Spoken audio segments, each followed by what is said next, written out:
Hello there, this is DBT and this is Art of Rooms. And alright, let's continue playing some more Asphalt Legends Unite. And today we're gonna be talking about the card that you see on the screen right now, and that is the McMurtry Speirling.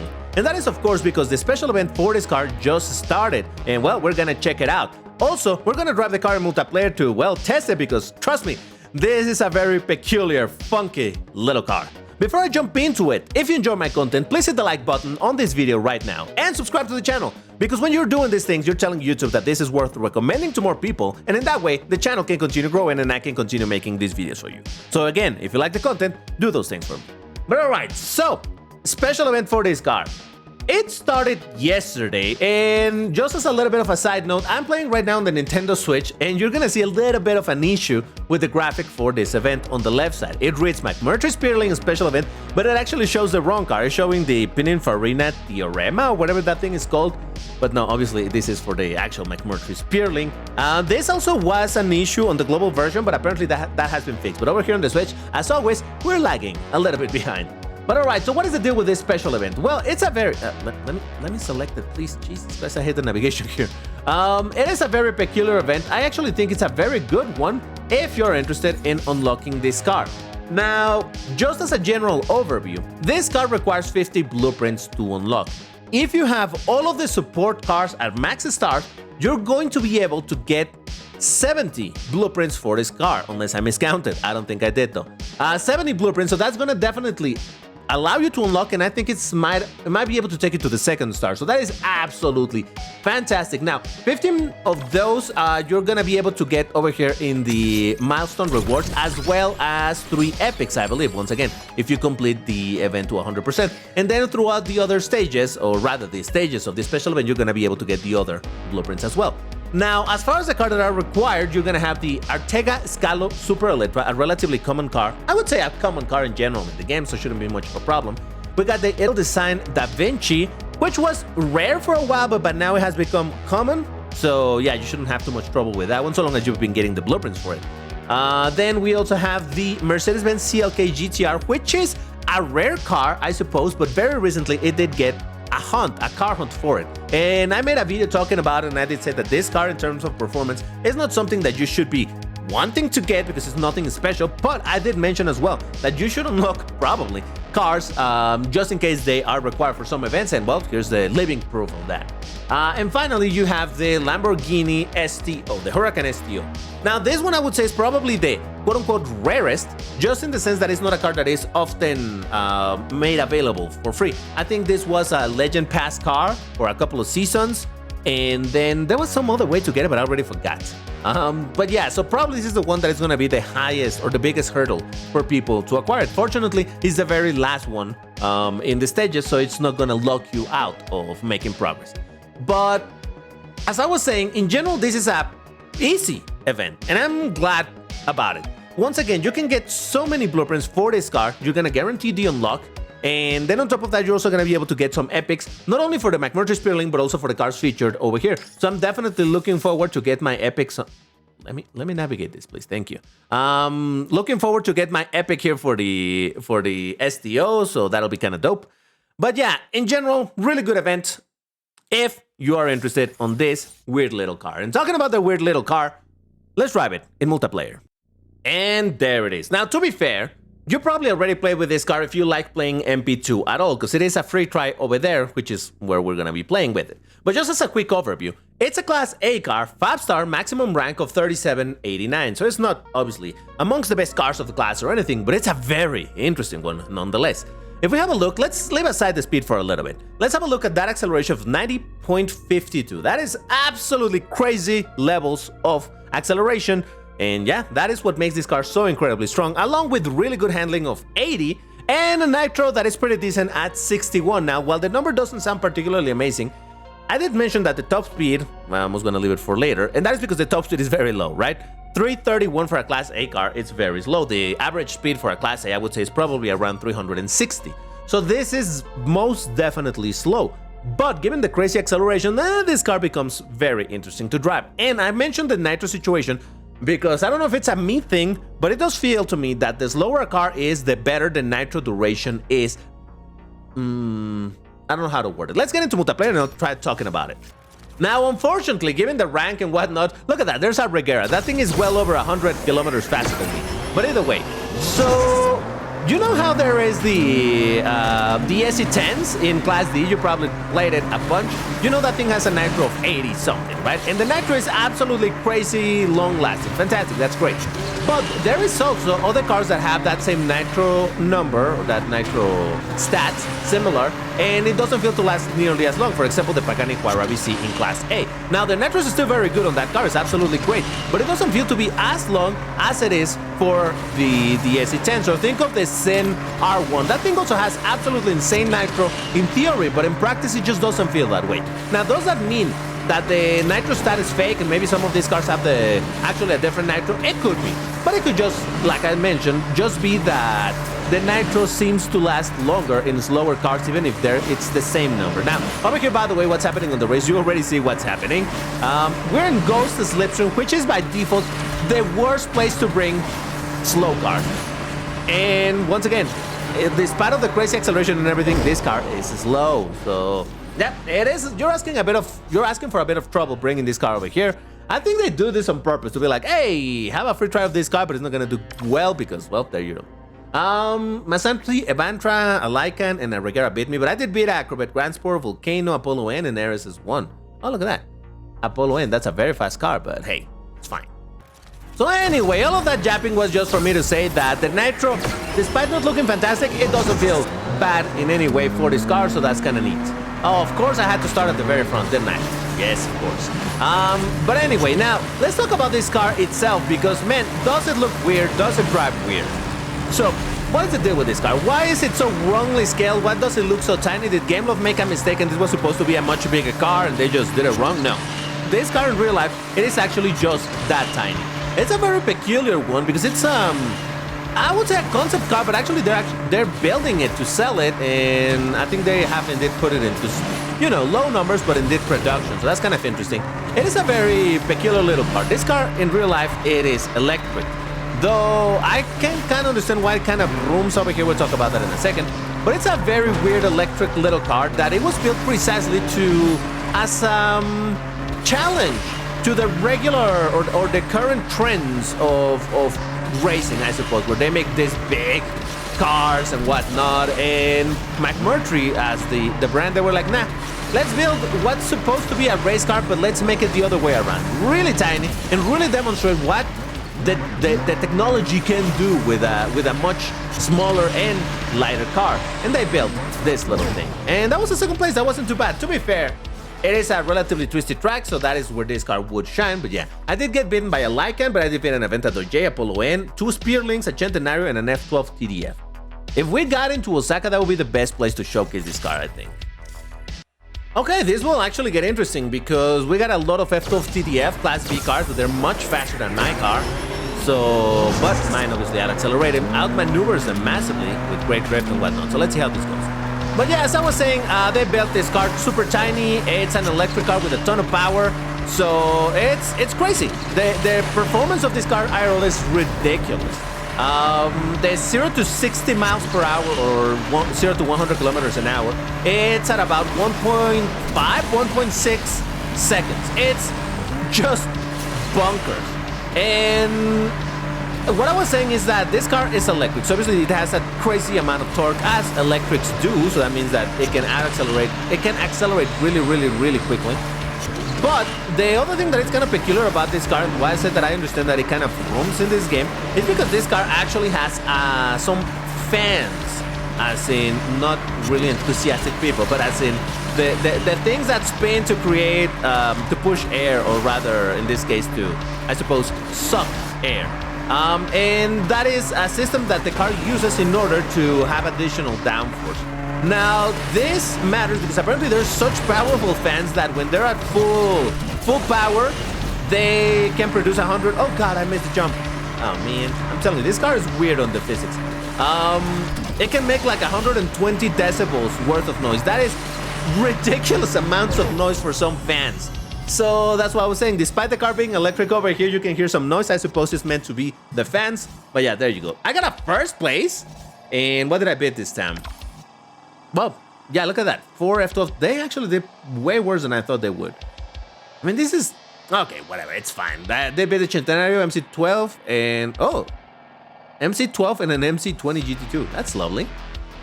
Now, here's a little bit of trivia for you. The McMurtry is the last name of one of the founders or something.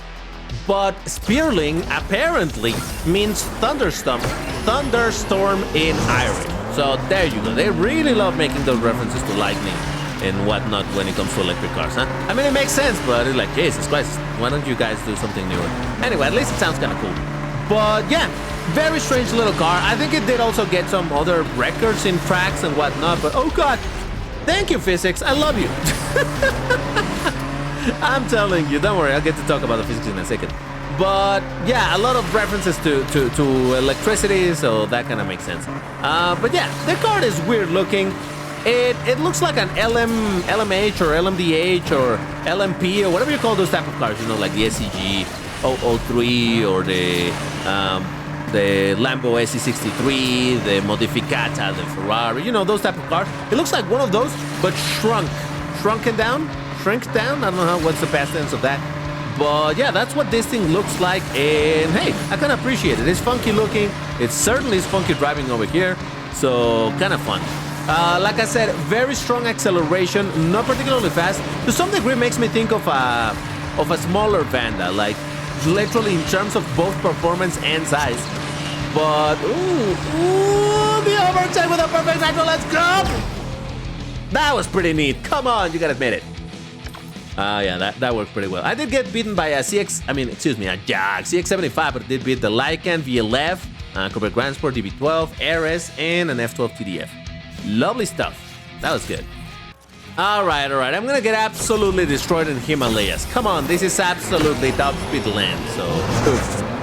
But anyway, so talking about the thing about the car, the looks, the size, and whatnot. This also affects the car performance in the game, just in the sense that it is, like I said, very considerably smaller than all the other cars in the game. Narrow, weird.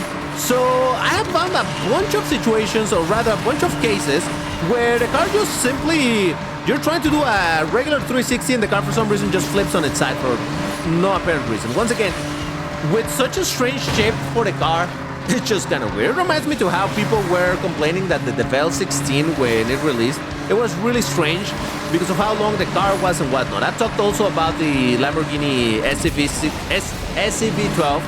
I was gonna say SCV63, that's a different thing. Like it exists. Anyway, because that is also a very long car, so they had some problems in certain jumps, being so, as we used to say back in the day, dummy thick, that their rear side would get in the way and basically trip them. So this is not like that, just different. It's similar but different, you know? It doesn't suffer from those issues, it suffers from the opposite. It's so small, so weird, that the physics shows misbehave. And I don't know what to tell you about it. That is one of those things that you're gonna have to learn to live with, but hey. Alright, I get defeated by a DB12 of all things. I mean, I'm not surprised to have gotten beaten by that car. It's faster. What I'm saying is that I find interesting that that's the one that won over, for example, a Lycan Hypersport, or even a Triumph Nemesis. That's interesting to say the least. Oh, come on. I would normally be so happy to get in Slipstream, go to Slipstream in Himalayas, but why when I'm driving this car, huh? But yeah, so weird little car. Again, if you are going for it, you're definitely gonna have to get used to the weird little things, the random jumps, random stuff that the car is gonna do from time to time. But I do believe that this is a fantastic little, very fun car. Oh crap! I went on the wrong side. It's fine. Listen. I just want to avoid the traffic. Yeah, peculiar car. I actually like it quite a bit, just because of how weird and strange it is. Weird and strange, are those synonyms? Probably. But anyway. So yeah, like I said, at the very least you're gonna be able to unlock the car if you don't have it already. If you were playing at the time that this was available, was it last year? Was it this year? It was this year. Earlier this year, then you're gonna be able to start it up like it will be the case for me on my global account. Remember, right now I'm playing on the Switch where, again, we didn't really have the opportunity to unlock the car. But on my global account, I did unlock it. I spent some tokens in order to unlock it. Didn't have to spend too many. And, well, over there, I'm definitely going to be able to start it up. Except that over there, I do not have the idle design to 4 stars. So that is going to, shut me down a little bit for a bunch of blueprints. But, hey, it'll be all right. At the very least, 70. No, I'll get probably like 50 blueprints or a little under that. But still, that's a pretty decent amount of blueprints to start up over there. And I might be able to 3, maybe 4 start over there. I don't know how that'll go. All right, I did get bitten by a Chiron, fair enough. And an MC20 GT2, which is not fantastically fast, but hey, well done. And I did beat another GT2, Speedtail, whoa. F12 TDF, Ares, and another F12 TDF. Okay, this is gonna get interesting. We're in Chicago, my least favorite map in the game. But with this car, it might actually be interesting. Because I think this is like the ideal car for this track. Because of, well, agile, very agile car, really great acceleration, a bunch of little jumps. Yeah, I think this might be the... Ah! Oh, I didn't ring out. Lovely stuff. That one has an invisible wall. Appreciate that game. Appreciate that. Don't mess up, TBT. Keep it together. Oh, Jesus. See, even with a pretty decent drift of this car, some of these corners after I jump are just absolutely ridiculous. But it's fine. It's fine. Come on, TBT. Keep it together. Keep it together. Yeah, I don't know. I keep on saying, man, the way to fix this track is make some of these jumps less high. I know that the idea is like, oh, jump high, fly high, and whatnot. But see, for example, this wasn't a very high jump. It gives you enough time to set up for the 90-degree turns that is, of course, gonna come after. Hey, got a first place. Once again, this, I think, is the ideal car for this track. Jesus Christ. All right, defeated a Bugatti Mistral, an F12 TDF, Huayra BC, Aventador SV, Vector, another Speirling, and a DB12. Huh. Nice. Oh, Singapore. This could work well depending on which version of the track it is. You know, the super twisty one, it'll be fine for this car. But anyway, seeing the MC20 GT2s over here in the race make me think, hey, how are you guys doing on the Grand Prix for the car? Are you going for it? Do you already own the car? For me, it was a bit of a funny situation. I said this story on Discord yesterday because I thought it was kinda silly. I completely forgot to do my round 1 until it was like 15 minutes before the round ended. And then I was like panicking because I'm like, oh my God, I haven't even practiced. How am I gonna do? Whatever. I did a bit of practice and then I just went straight into doing my attempts because I'm like, I got no time to continue practicing. And remember that I do have 2 accounts. So I want to get the car in both accounts if possible. So yeah, oh God. Oh, Jesus Christ. You know what? Normally you would want to wall ride this section, but with this car, I don't think you actually have to. And I'm not gonna destroy that. Hold up. Whatever car's behind me is much faster than me. But again, as soon as I get into a jump, that's where this little rocket does amazing. All right, fair enough. I did mess up a little. Hey, second place, I'll take it. Fine. Did you see how it wanted to spin right there? As I did that 360, it kind of went sideways. I'm telling you, it is dangerous to do Oh, I didn't see the scoreboard. It's kind of dangerous to do random 360s with this car because it's just like you're asking for trouble. All right, we got into another Singapore race. Nice. So, I just went for the attempts on the MC20 GT2. And I first started I tried on the Switch and I did get a second place and I'm like, okay, fine. I think I'm in tier 3, I believe, over there. But I got second place and I'm like, okay, yeah, that's fine. That's as good as I can do, I think. Then I went and did the one on my global account. I did it on Steam. And on my first run for the thing, the game crashed near the finish line. I'm like, are you kidding me? I was literally with only minutes to spare before the round ended. So I really didn't have time to waste. But eventually I restarted the game. But, oh God, why did it do that? All right, physics, I tell you. I went for it again and I did get a first place on that one. And I'm like, whoa. I actually kind of lucky that the first round is in that track because I didn't know how to do it for the most part, like pretty decently. So that worked fine. And I'm like, you know what? I have like literally 2 minutes before the round ends. Let me try once again on the Switch. And I tried it once again on the Switch and I did get the first place over there as well. So I'm like, oh, Jesus Christ. So with very little practice, with barely remembering to do it, I managed to snatch the first place of the first round in both accounts. Now, I'm not gonna count my blessings just yet. It's very likely. Once again, that particular track, I do pretty decently over there. But depending on what other rounds we're gonna get, I don't know, things could go sideways. Like this car when this car when it does 360s. Look at that. I'm telling you, it's like so floaty that it's dangerous to itself. That's how I would put it for this car. But yeah, it's nonsense. I don't know. I really like this car. What can I tell you? I like weird looking cars. Besides, this is the type of car in terms of look that I like, you know, the cars with the wings and all of that stuff, racing looking. While it is an electric over here kind of room, so I can appreciate that. I like it. I'm going for it. I might even spend some tokens to start up a little bit in this version of the game. Not too much, but hey, we'll see how things go. Still, enjoying it quite a bit. Let me know in the comments if you're going for it, if you already have it, how many stars you got it, and if you're missing a car, which one are you missing and why didn't you get it when you had the opportunity? But that's all for now. Thank you for watching, and I'll see you on the next one. Bye-bye.